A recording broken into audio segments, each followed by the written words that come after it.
আমার একটা প্রশ্ন ভাই আপনার কাছে ভাই, আরে দাবির হলে কি অস্ত্র থাকে? আপনাদের পোলাপান প্রথমে যখন গন্ডগোল হয়েছে এসে বলে মেশিন নিয়ে এটা যারা করছে আমরা এটা অলরেডি আমাদের পুরো ফোর্স আছে এবং সাংবাদিকরা আছে, আমরা প্রত্যেকটা ফুটেজ চেক করে এখানে সিসিটিভিও আছে।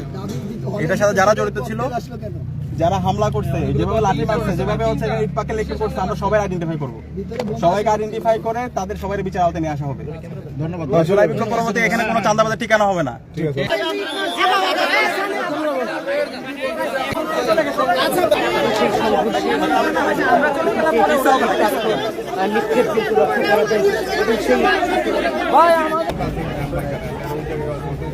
জানিয়ে রাখছি তবে ভাই ওইখানে ফোর্স আসলে কিন্তু আপনাদের দেরি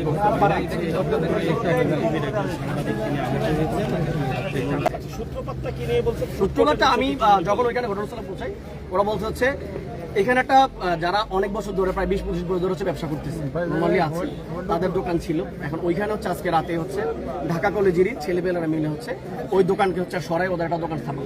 মানে আপনার দোকানটা কিন্তু ফুটপাতে আমাদের হলের ছেলেপেলেরা বলছে যে হচ্ছে যে ভাই এটা তো এরকম, মানে এরকম না, আপনারা সরাই নিয়ে যান।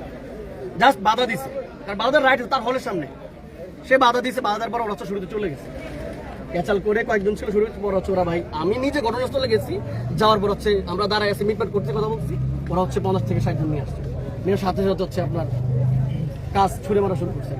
এবং এই ঘটনাটা তারা একদিন ঘটনার সূত্রপাত হচ্ছে পরবর্তী যে বড় যে ধাওয়া পাল্টা ধাওয়া, সেটা হচ্ছে শুরু হয়েছে 1:30-এর দিকে। আমরা এটা যে আজকে এই ঘটনাটা ঘটছে এটার সূত্রপাত অনেক আগের থেকেই হয়েছিল। যেমন আমরা যখন আমি ডাক্তার নির্বাচন করেছি, তো ওইখানে যে কথা বলার পরে জানতে পারলাম যে ঢাকা কলেজের অনেকেই যে ওই জায়গাটা হচ্ছে দখলের একটা পায়দার চিন্তা করছে। এটা কারা আমি স্পেসিফিকলি জানি না, তো বলছে এরা অনেকে আসে যারা হচ্ছে ঢাকা বিশ্ববিদ্যালয়ের এই জায়গাগুলোতে যারা বসে, এটা তো আমাদের রেজিস্ট্রিড একটা হল, এই হলের সামনে ঢাকা কলেজে এসে তারা নিজেদের একটা দখলদারিত্বের একটা বিষয় আছে। এখানে স্পেসিফিকলি আমি কোনো প্রতিষ্ঠানকে দায়ী করছি না, স্পেসিফিকলি কয়েকজন ব্যক্তিকে দায়ী করছে যারা এই অপকর্মটা করছে এবং এই অপকর্মটাকে যোগসাজশ বানিয়ে এসছে তার প্রতিষ্ঠানকে কলুষিত করছে। এই বিষয়টাকে আমি এবং এটার সাথে আপনার ঢাকা কলেজ, ঢাকা বিশ্ববিদ্যালয়ের অনেক শিক্ষার্থী, মানে এটা যে কোনো দলের হইতে পারে, যাদের ক্ষমতার অপব্যবহার করে ওরা একটা মানে চাঁদাবাজির মতন একটা ঘটনা ঘটায়।